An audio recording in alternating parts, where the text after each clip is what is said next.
Hello दोस्तों, जय मसीह की। मेरा नाम है विनीश मसीह। ब्यूटीफुल बाइबल स्टोरीज में आप सभी का स्वागत है। प्रियो, आज के वीडियो में हम लोग एक ऐसे प्रेम विवाह को देखने जा रहे हैं जो वाकई में एक विचित्र विवाह है। एक ऐसी पत्नी जो अपने पति के प्रति बिल्कुल भी वफादार नहीं थी, उसके बावजूद उसका पति उससे बहुत प्यार करता था। इस प्रेम विवाह के बारे में हमें होशे की पुस्तक में देखने को मिल जाता है।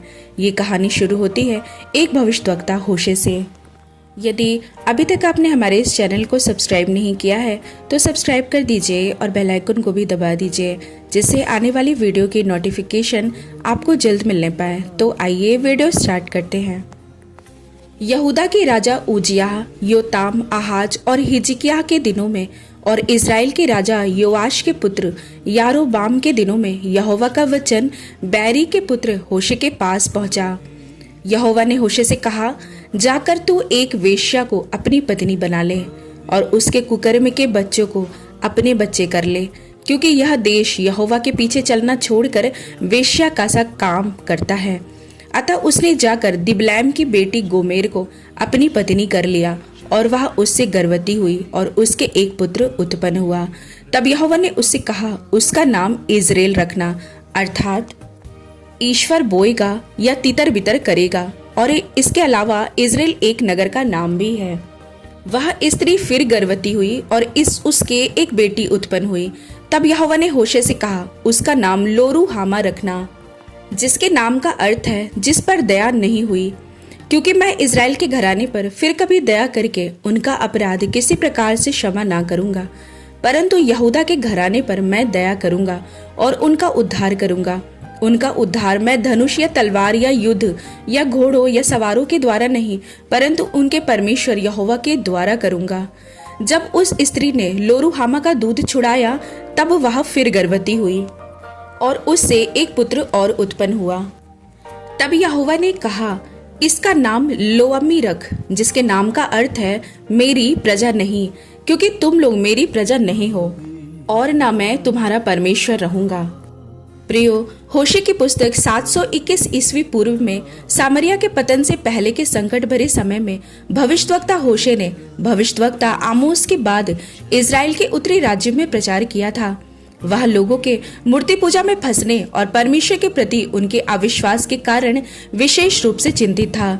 होशे ने इस अविश्वास को एक व्यभिचारिणी स्त्री के साथ अपने निरर्थक विवाह के द्वारा बड़े साहस पूर्वक दर्शाया था। जिस प्रकार उसकी पत्नी गोमेर उसके प्रति विश्वासघाती बन गई थी, उसी प्रकार परमेश्वर के लोगों ने प्रभु को त्याग दिया था।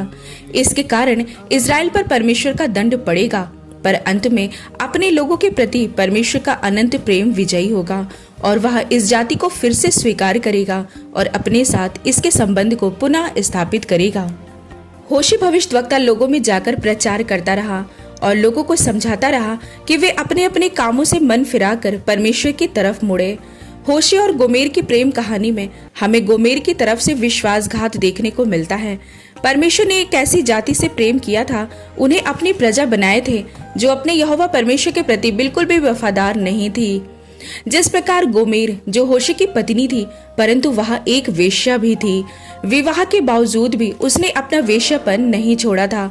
ठीक उसी प्रकार से परमेश्वर की प्रजा ने भी, जिसे परमेश्वर ने अपनी प्रजा करने के लिए चुना था, हमेशा वो अपनी प्रजा को हर जगह जीत हासिल कराते चले जा रहे थे, परंतु एक बार नहीं, बार बार वे सब परमेश्वर को छोड़ दूसरे देवी देवताओं की उपासना करने लगे थे। इज़राइलियों को परमेश्वर का प्यार बिल्कुल भी नहीं दिखाई देता था। कई बार तो परमेश्वर ने उन पर क्रोध भी किया, उन्हें बंधुआई में भी डाला, लेकिन उन्हें कभी भी छोड़ा नहीं। उन लोगों ने जब जब यहोवा की दुहाई को दिया है, तब तब परमेश्वर ने उन्हें छुड़ाया है। होशे जो अपनी पत्नी से प्रेम करता था, परंतु गोमेर ने उसके प्यार का बार बार विश्वासघात किया। ये सब देखने के बाद कितना बुरा लगता है। तो सोचिए, परमेश्वर ने अपने लोगों से कितना प्यार किया, परंतु वे सब उन्हें छोड़कर दूसरे देवी देवताओं की उपासना करने लगे थे। यूहन्ना 3:16 में लिखा है, क्योंकि परमेश्वर ने जगत से ऐसा प्रेम रखा कि उसने अपना इकलौता पुत्र दे दिया, ताकि जो कोई उस पर विश्वास करे वह नाश ना हो परंतु अनंत जीवन पाए। आज भी परमेश्वर अपने लोगों से उतना ही प्यार करते हैं, वरन उन्होंने तो समस्त पृथ्वी पर जितनी भी जातियां हैं उन सभी से प्यार किया है। उन्होंने कहा, जो कोई मेरे पुत्र प्रभु यीशु पर विश्वास करेगा वह नाश नहीं होगा वरन अनंत काल तक परमेश्वर के साथ रहने पाएगा। आने वाले समयों में जब अधर्म अपनी पूरी चरम सीमा पर होगी, मसीहों के लिए सतावट और भी ज्यादा बढ़ जाएगी। प्रियो, तब हम उस समय रोएंगे कि वह समय अच्छा था जब हम खुलकर परमेश्वर की आराधना करते थे। हम उन जातियों की तरह ना बने जिन्होंने अपने परमेश्वर को छोड़कर विश्वासघात किया था, परंतु आज समय है जब हम पूरी तरह से अपने प्रभु यीशु से के प्यार में खो जाएं। प्रभु यीशु से सामर्थ्य मांगे कि जीवन के आखिरी सांस तक हम परमेश्वर के लिए वफादार बने रहें। गोमेर और होशी की प्रेम कहानी ने आज हमें यह सोचने पर मजबूर किया है कि सच में हमें अपने परमेश्वर के प्रति ईमानदार होना है। ऐसा कोई काम ना करे जिससे हम वचन के खिलाफ जाएं। आज हम अपने चारों तरफ देख सकते हैं कि बाइबल की हर भविष्यवाणी पूरी होती नजर आ रही है। प्रभु यीशु का आगमन भी बहुत जल्दी होगा। इसलिए प्रियो, पवित्रताई के साथ वचन के अनुसार जीवन को व्यतीत करें, यह जानते हुए कि हमें बहुत जल्द परमेश्वर के पास जाना है। अब हमारा न्याय होगा। तो प्रियो, आशा करती हूँ ये वीडियो आपको पसंद आई होगी। अब इस वीडियो को मैं यहीं पर समाप्त करती हूँ।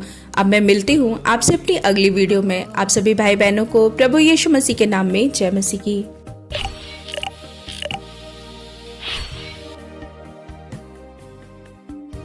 तो दोस्तों, कैसी लगी आपको स्टोरी कमेंट में लिख के बताइए। आगे ही ऐसी वीडियो देखने के लिए हमारे चैनल को सब्सक्राइब कर दीजिए। जय मसीह की दोस्तों।